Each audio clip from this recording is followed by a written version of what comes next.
Very good morning. So, today onwards, we will be discussing about the acceptance sampling.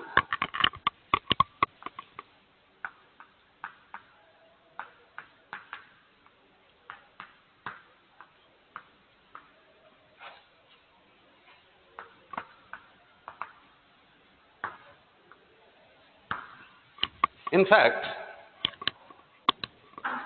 we have been discussing about control charts for variables and attributes.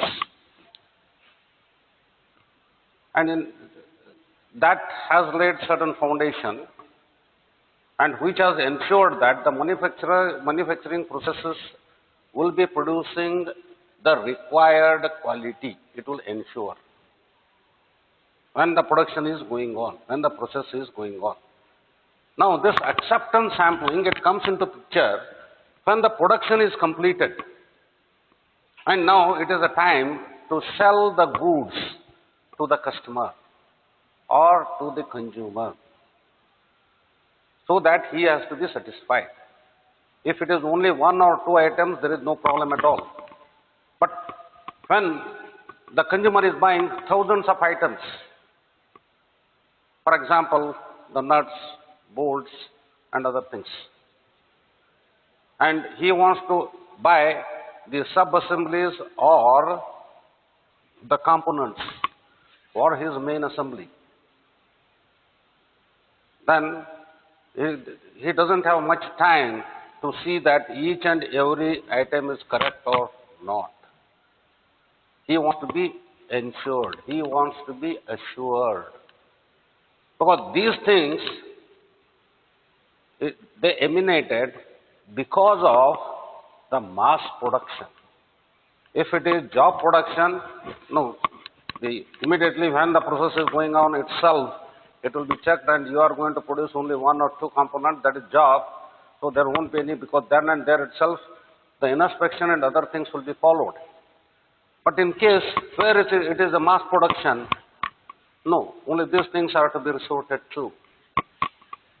Because we want that only the good item should reach the customer. Or the manufacturer, he claims that, for example, let us take an example.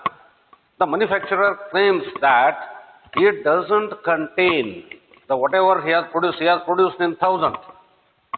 And he claims that it doesn't contain more than 1% defectives. For sake of argument, let us consider he manufactures some 1,000 items and the manufacturer claims that it doesn't contain more than 1% defective. That means what? Out of 1,000, at the most there are going to be 10 defectives. The first question is, with what conviction the manufacturer says like this? That is most important. The answer lies in whatever we have studied so far, that is control charts for variables and the attributes, because those were applied when the process was going on and he controlled his process so that it will not be producing more than 1%. Maybe, for example, he might have controlled it at 0.5% defective. So with conviction he says that it will not contain more than 1% defective. Then how the consumer will be satisfied? What he should do? Whether he should inspect all the 1,000 items and he should agree with, then he will agree with the producer, or what he should do. Because if he thinks, if he doesn't believe, only way out is what? He has to go for what is called as inspection of all the 1,000 items, which is called as 100% inspection.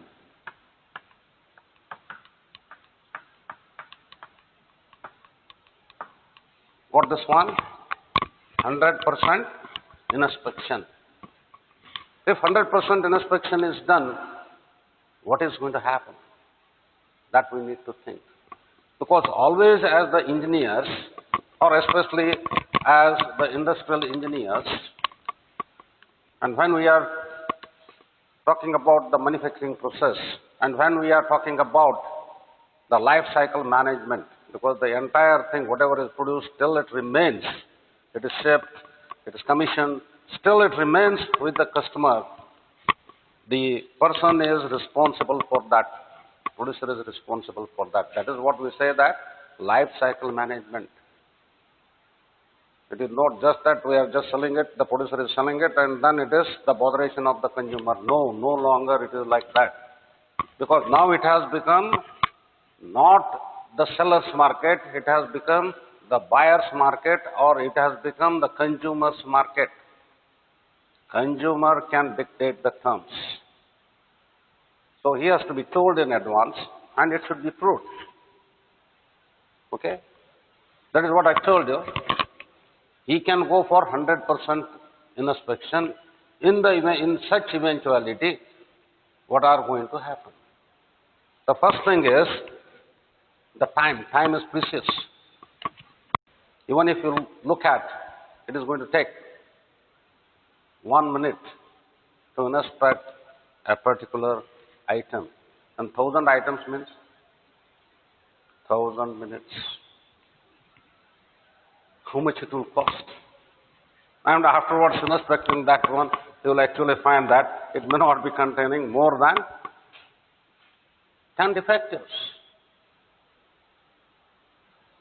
Okay, another example I can give you. This is a mango season. Okay, you want to buy the mangoes. You go to the shopkeeper, fruit vendor. What you will do? You will just look at it, and just by looking at it, you cannot be satisfied. Then you will ask him to cut one of the mangoes, and you want to taste it. Do you mean that suppose you want to buy some 2 dozen mangoes? Does it mean that you will ask him to cut all the 2 dozen mangoes? No, nothing. You will be left. Okay? That is one way. That is what we call it as 100% inspection. Instead of that one, what you will do? You will just take one sample, 1 or 2. Ask him to cut it, taste it. Based on the result of those things, you are going to either accept or you are going to end up in buying all those 2 dozen mangoes or not. That means you are going to accept those 2 dozen mangoes or 24 mangoes. Based on what?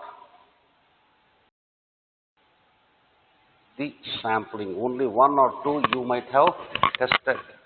That is what it means. You are going to accept or reject. That means whatever the thing we said, 24 mangoes, they, in technological term, they are being called as the lots. L-O-T-S, lots. And whatever the mangoes you have tested, 1 or 2, those are called as samples.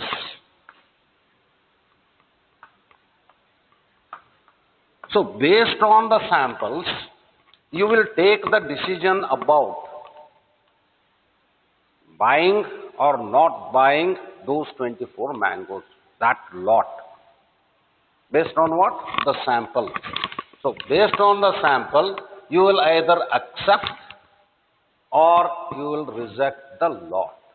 This is as simple as this. This is what is meant by acceptance sampling. From a lot, you take some specified number of items. Based on the performance of those items, you take the decision about the lot. What this one? This is what is called as acceptance sampling.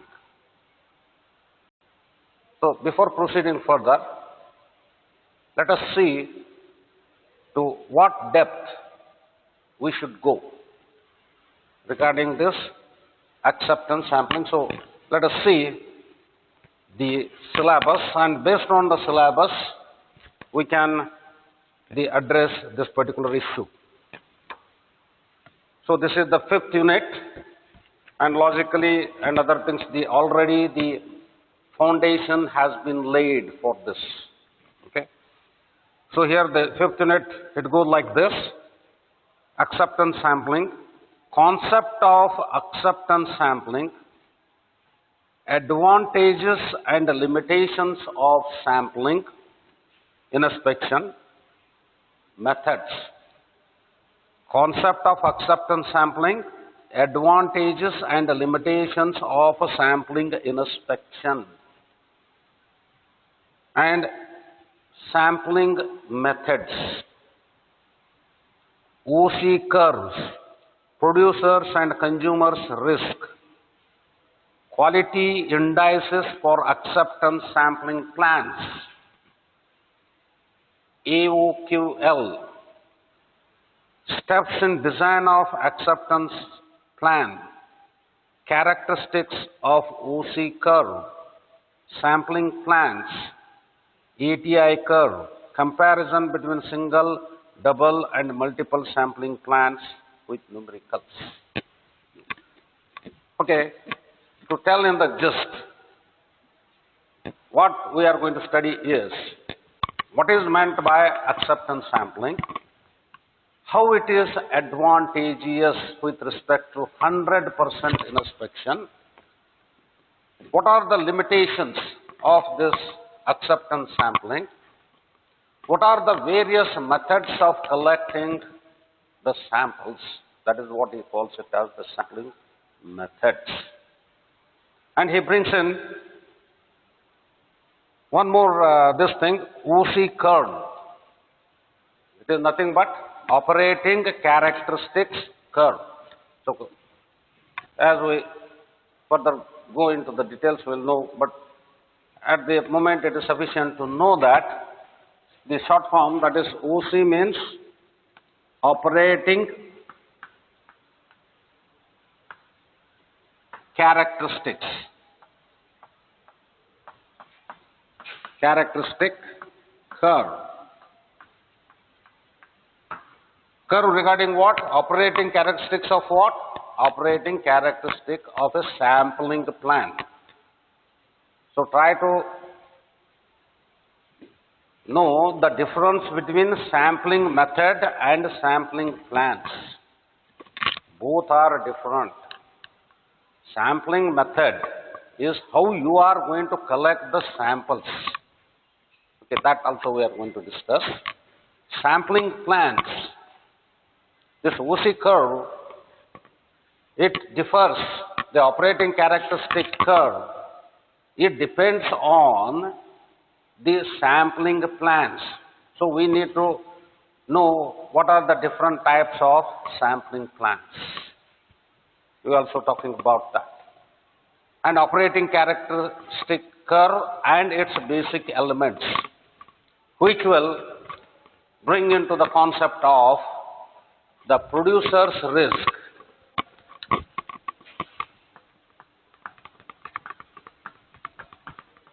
Producer's risk and consumer's risk.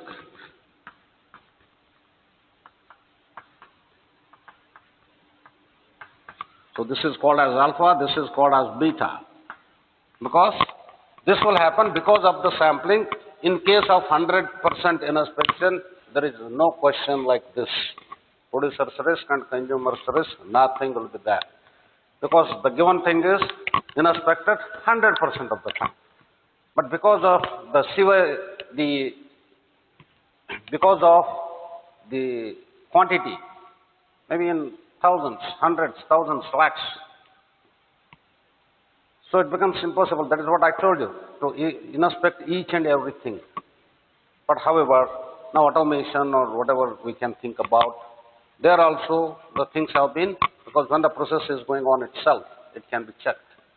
And even this acceptance sampling is applied, don't be under the, our sampling method is applied, don't be under the impression that only after producing the items it will be acceptance sampling and other things will be done. No. Inspection might be done at different stages while the production is going on. That is what we also said in the process control, there also they will go on taking the sample, same thing. There also it is controlled phase-wise, stage-wise. And having done so, this one finally it reaches the customer there.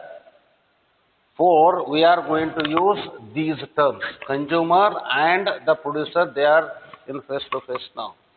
Earlier, it was happening in producer's the house only. It had not gone outside of his premises. Now, that means the two people should agree. And in fact, this acceptance sampling and a lot of studies and other things were done because of this mass production, and the mass production is required in case of defense products. Because they are going to use several thousands of items, similar, same items. That is why the mass production, even in case of automobiles and other things, yes. But nowadays, what has happened? We have gone for the flexible manufacturing system. So we have gone for the batches, not in terms of thousands and lakhs. Still, some more items are being done like that. Of course, in case of electronics goods as well, it is more prevalent now.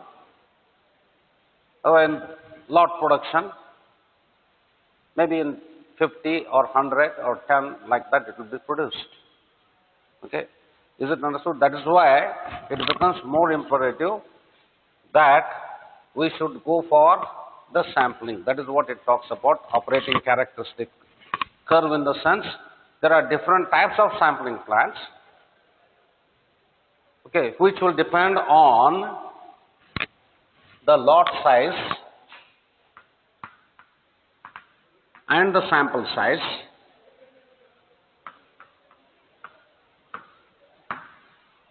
Okay, the criteria are to be established. Okay, if you look at it, how the samples are, it depends on how the samples are taken and how the samples are collected and how many samples are to be taken, at what time it should be taken. Okay, and which method is to be used and which plan is to be used. So if you want to calculate, it is basically, it boils down to what risk the producer is running and what risk the consumer is running. That we need to understand. That we will be discussing about it. Okay, these things can be discussed with reference to operating characteristic curve. That means we need to study the operating characteristic curve in detail. That is what he says. Even in this one syllabus, OC curve, producer and consumer's risk, and quality indices for acceptance sampling plans. And again he says, steps in design of acceptance plan and designing of OC curves. That is what he means. Designing of OC curve itself, because depending upon sample, it will go on differing. How we will build up that one? How do we put it into the practice? Okay, these things are to be understood. Okay, now already I have explained you, instead of going for 100% acceptance, 100% inspection, it is worthwhile to go for sampling, few samples. One of the examples I gave you about the mangoes, because this is the mango season. Okay. The next example, it can be related to our academic field itself. For example,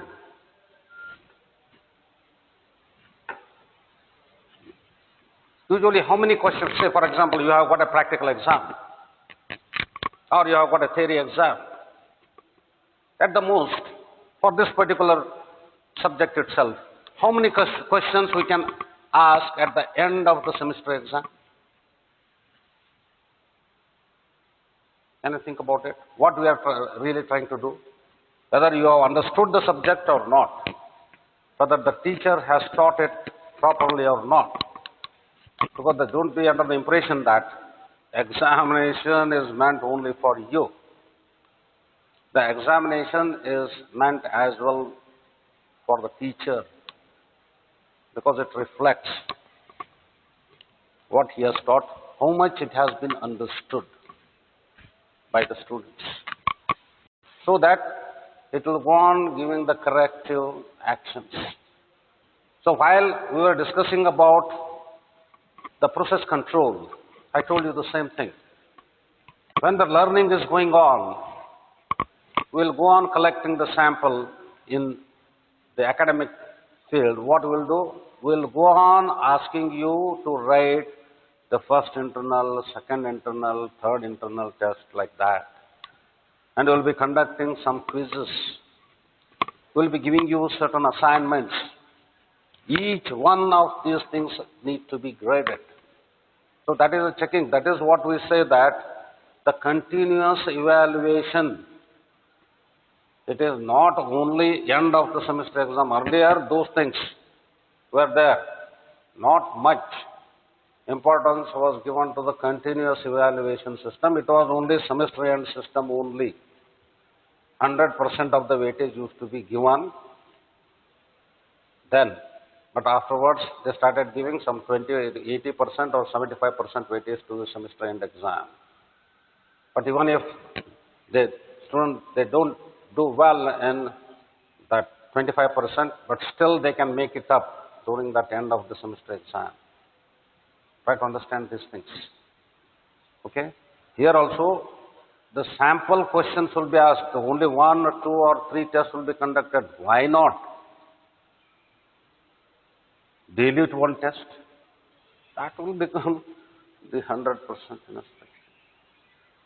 And even if you look at this end of the semester exam, okay, there are 5 chapters. At the most, how many questions will be asked? Nowadays, around 10 questions will be asked, not more than that. But really, how many, if you look at this 50 or 40 or 50 hour syllabus, okay, how many questions can be generated? We can generate more than 100 questions. To evaluate the student, we should have asked those 100 questions all, so that the entire syllabus should have been covered. And what is going to happen? How much time it will take? How much you will spend your whole time in writing the examination itself? No, not learning, only testing. We'll go on spending the time. There also, that is why we will resort to sampling. We will ask few questions. Based on then the response to those questions, the student performance is judged. Okay? Maybe in the practical class also, we'll be conducting sort of viva. Does it mean that we'll go on conducting the viva for the entire 3 hours? We can. But what is the outcome? What is you don't have any time left for it. Only one student viva is conducted for 3 hours. What about the other students? So what is done? Some few questions only will be asked, and based on the response to those questions, the student's performance is judged. There also we are using this acceptance, whether I should accept him that he has understood the subject or not. Only few questions, 8 questions, out of 8, 5 questions are to be answered, and a student gets 100 out of 100, quite likely. But doesn't mean that student has understood the subject in full. It doesn't mean that. Or some student might have got less marks. Doesn't mean he has not understood the subject at all. No. Because these are the errors. We need to live with it. Because to try to think in this way, when I talk about advantages, then definitely we need to know that it may have certain disadvantages as well as, or you can call it as by different name as limitations or whatever it is. That is also associated with it. That is what we say that we cannot go on gaining all the time. Everything, no. To gain something, we need to sacrifice something else. So, crux of this decision making or analytical thinking is in how optimum way we can do this one. That is what we say that optimization. Okay, to what extent? Because we will go on only studying other things, forgetting others. What are going to be, how it is going to affect our overall progress of our life, that also we need to think. Okay, that means it should be a happy mixture of that. So those optimization and other things, here also the 100% inspection, okay, we can go for acceptance. Few, how many? Few means how many? Only one, only two, 100 out of 1,000, 100 or 50, that is to be decided. Because if I go on increasing the sample size, then again it will be converging towards 100% inspection. If I don't inspect at all, 0% inspection, and then we don't know what is going to happen. So it should be a happy mixture of that. Okay. So this will give you something about brief concept about acceptance sampling. Why we should go for acceptance sampling, and when it is gone, when we should go for acceptance sampling. That is what it says. Day in and day out, we will be grading the people like that. Even our friends or teachers or whatever it is, based on how he responds to a particular few questions. Based on that, we are going to judge about that. Okay, if we look about now advantages and limitations of sampling inspection. So that means it will tell us when we should go for indirectly, when we should go for sampling inspection, when we should go for 100% inspection. Okay. Say for example, that is what I told you. One way when we have to go for sampling inspection is the mangoes. I told you. If we go on testing all the mangoes, nothing will be left. Okay. So the same thing is true in case of, suppose if I apply it to manufacturing sector, okay, it involves certain destructive testing. Say for example, helmets. It should withstand the impact, it should absorb. So there are certain tests to be carried out. So they will drop a specified amount of weight from a specified height. So whatever the bend or this thing, the depressions it creates on the helmet, that will be measured. Based on that one, we will decide. But if all the helmets are tested like that, any helmet will be a good one. It might withstand that, okay, fine. But it will have what dent and it needs to be rejected. That is what we say that destructive testing, or for the bulbs. Destructive testing. So I'll go on, okay, the bulb will be lighted till it burns out. That means nothing will be left. Okay, that means it is called as or destructive testing.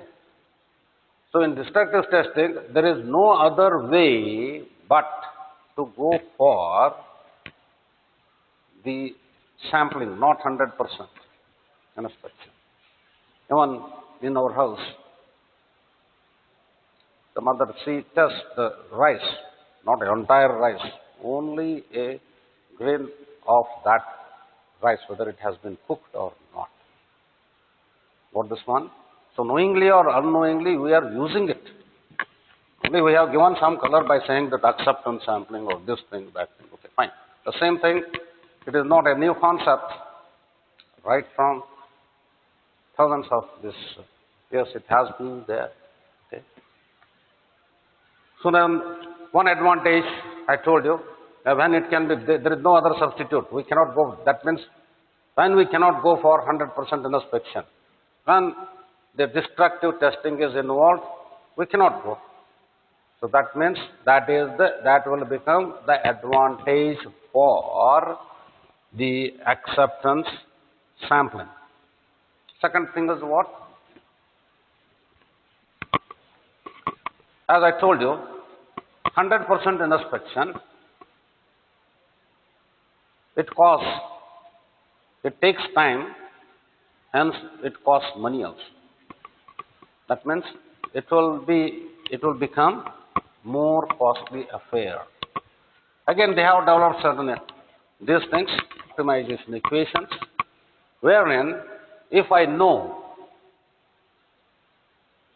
what is the damaged cost and what is the inspection cost, mind it. Inspection cost can be directly measured, but the damaged cost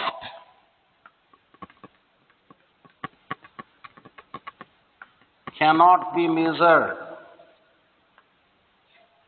Try to understand this damaged cost.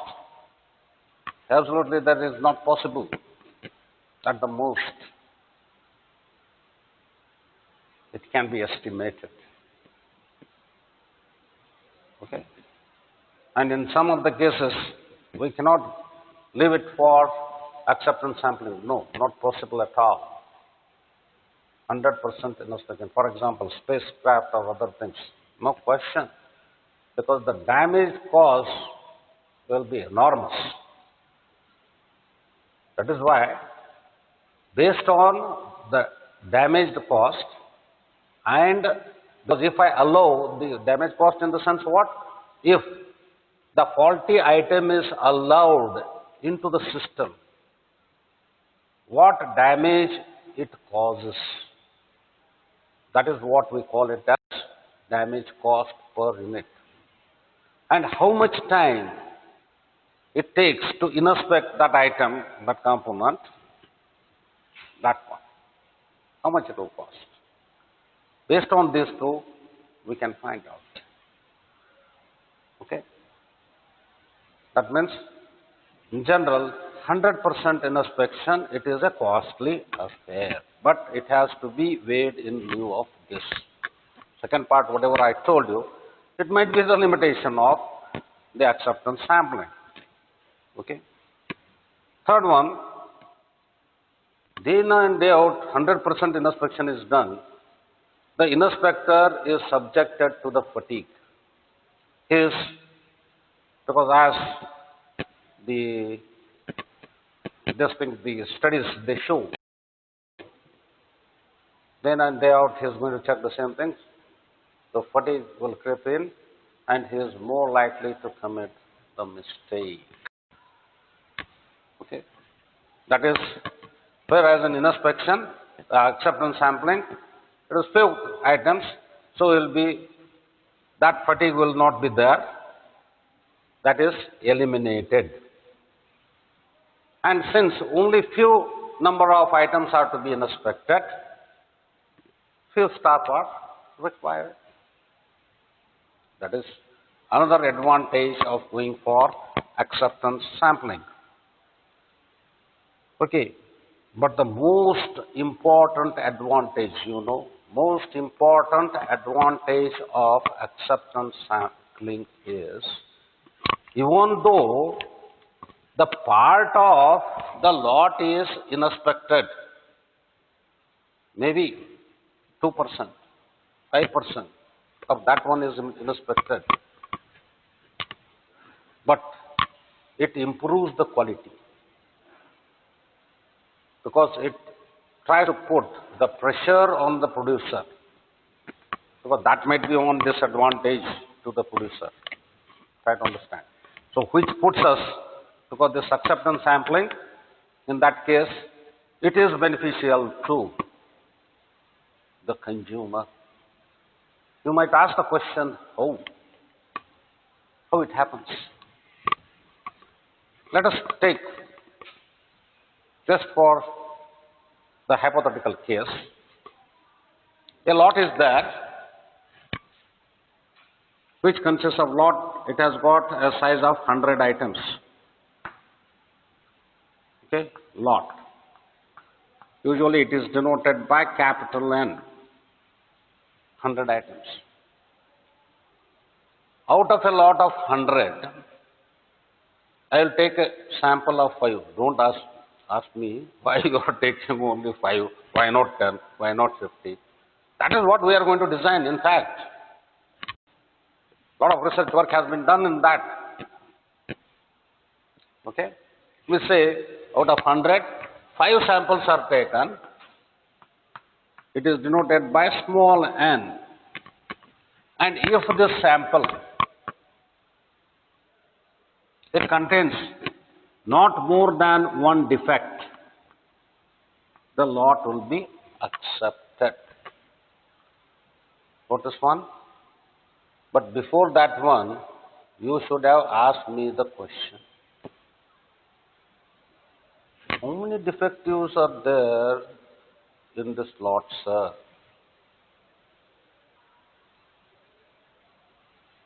So this person, he claims it doesn't, for sake of brevity, let us say, it will not contain more than 5% defective, he says.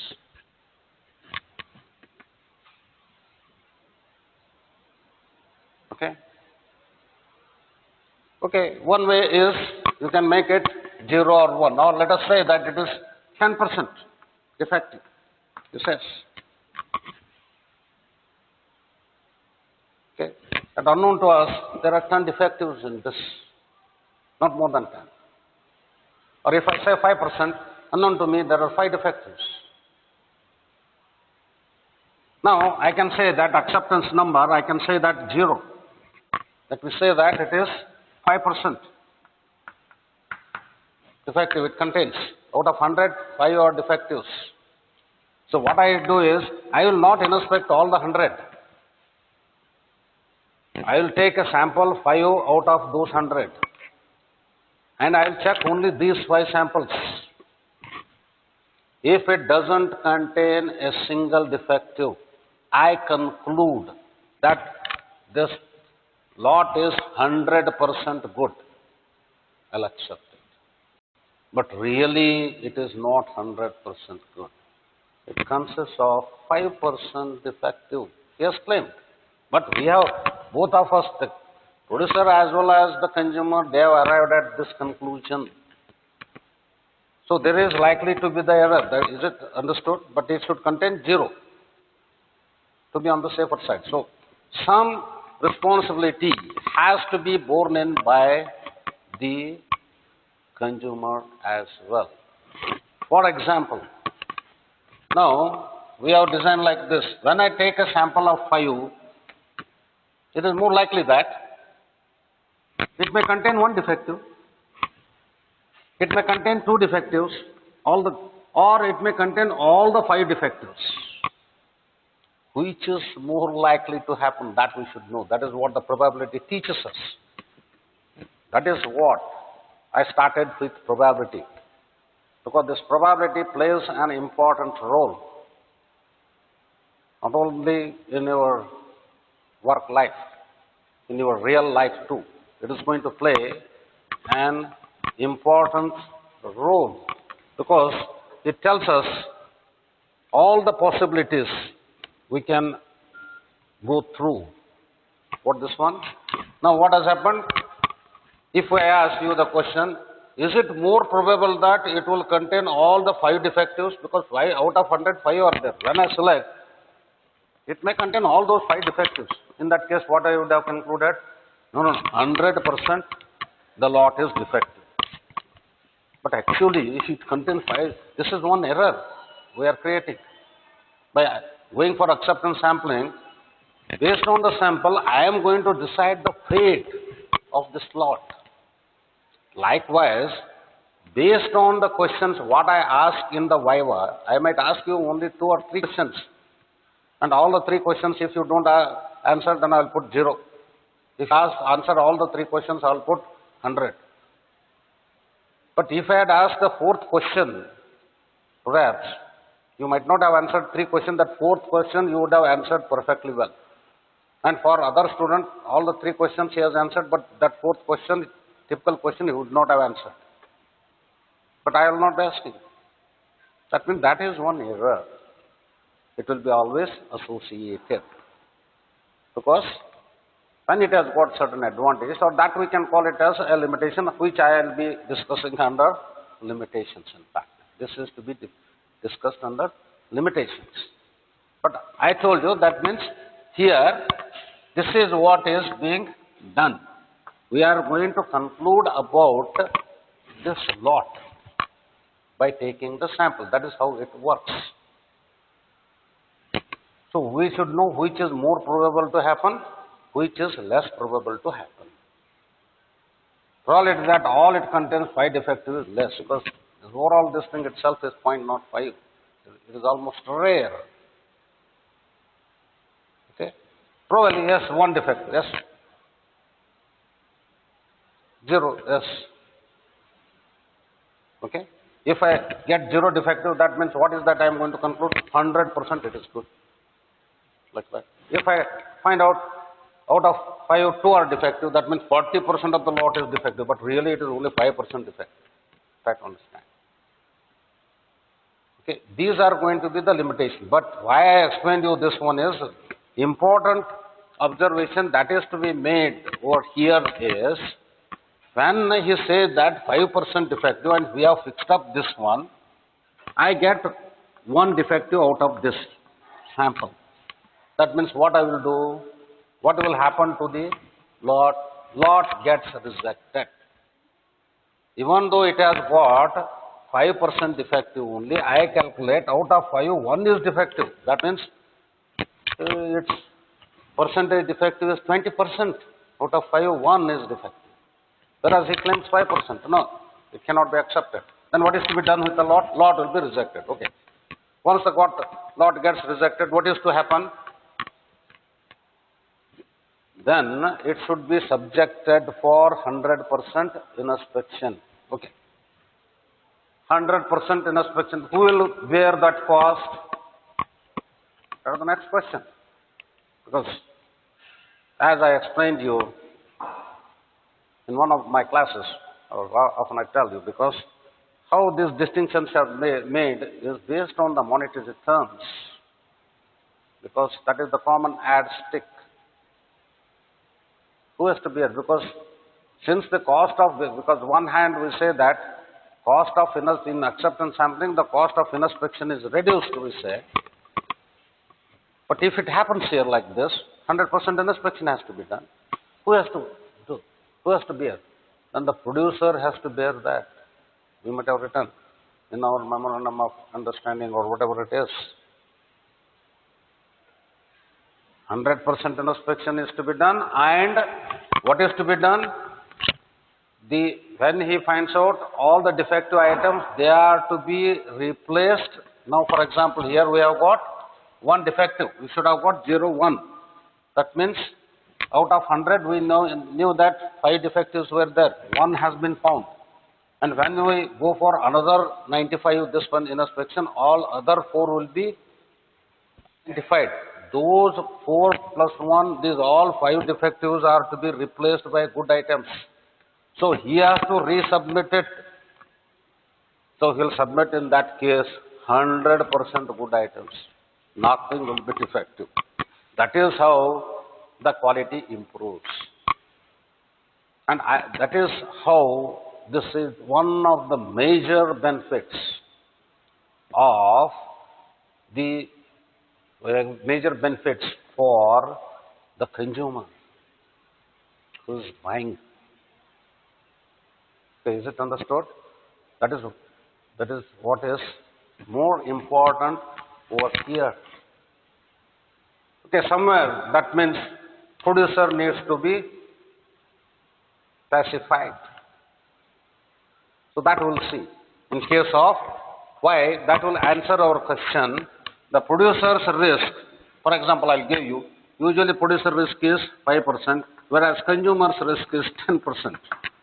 You might ask, why this disparity?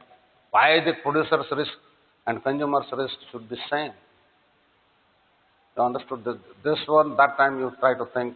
When I'll be explaining about OC curve, these things need to be understood. Okay? So these are the major, that is what I told you, this is the major benefit towards the consumer, and overall improvement of quality will take place. Okay? So it is consequence too, because when you say, that is what I told you, 5%, that means he should have maintained in process control. In process control can be maintained and assured. Quality can be assured only by maintaining those charts and frequent testing, how frequently and other things. So overall quality, because otherwise he runs a risk of the rejection of the lot and the onus has to be borne by the producer. So before that happens, he takes adequate steps.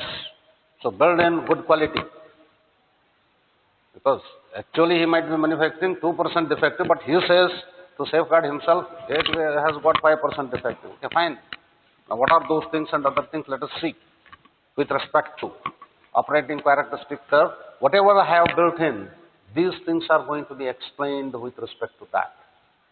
That is why most of our syllabus, whatever we are going to study, it is basically, it focuses on OC curve. And we need to understand some of the fundamental things out of it. Maybe the time is running out, so let me at least try to find out or try to discuss something about limitations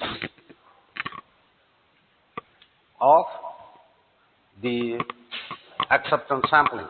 That is what I was telling you. Limitations in the sense here, one is going to commit the mistake here, that is what I told you. Really it is 5% defective, but we may say that when I get one defective out of 5, it is 20% defective. That means I am committing the error. Okay? Because of sampling it happens. In 100% inspection, this will not be there. That is, it will give you the full picture. So actually the lot is good. Out of 100, there are only 5 defectives. But based on taking the sample of 5, it contains 1 defective, I conclude that it is 20% defective. That is a wrong conclusion. That is what we say, because when it is subjected for 100% inspection, really I will find totally out of 100 only 5 are defective. So time and everything will have been wasted. But it is bound to happen. It may not happen all the time, only for few.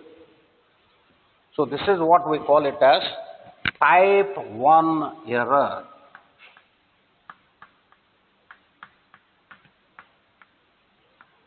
Can you remember? This one we talked about in case of control charts as well. Type 1 error is what? In reality, the lot is good, but when I draw the inference from the sample that the lot is bad, then it is called as type 1 error. Correspondingly, type 2 error. Type 2 error is what? Actually, it is 20% defective. You might have said like that, 20% defective. But when I draw a sample out of it, I get no defective here. 0% defective out of 5. That means what? The lot is 100% good. That is called as type 2 error. This is another error which will be committed because of introduction of acceptance sampling. So type 2 error is what? In reality, the lot is bad, but the sample, it says that it is good. This is cause for the worry. Okay? My friend, not only this one, even for elections, or as I told you, selections or elections or whatever you can think about it, this is going to play a major role. You might have seen the exit poll, these things, pre-exit, post-exit, whatever is the exit poll, whatever we can think about it. They will draw the conclusion based on the samples. What samples they have taken, how much samples are to be taken, what is that surety? That is the crux of the problem. So I will be stopping at this point of time. Already the time is up. Okay. So in the next class, I'll discuss about the few of the limitations. One limitations I told you. Okay. That is under that one I'll try to put it in a better way, because producer and the consumers, they are going to run the risk, because consumer has to accept a bad lot, and the producer, his good lot will not be accepted. Always it is not so in case of acceptance happening. They are running the risk. So they have got some risk associated with respect to that one. That is the another limitation. And sample, it provides not the full information as usual, because only it gives partly or the circle. Okay. And the last one is some planning and documentation is necessary for this. Okay. But however, whatever the sampling plans we are going to discuss, these risks are quantified and the sampling criteria are adjusted to balance these two risks, producers as well as consumers' risk, in the light of the economic factors involved. Always this is true. Okay, economic factor with this one, that it will come into picture. Otherwise, unnecessarily cost of production will be more. But try to understand, by inspecting we will not improve the quality. No, it doesn't improve. But nevertheless, to ensure, inspection is required. So it is some tricky issue. It is a catch-22 situation. Okay, bye. Tomorrow or the subsequent classes, we'll discuss about different types of sampling methods and which is better, like that, and some the OC curves concepts and other things. Okay, thank you.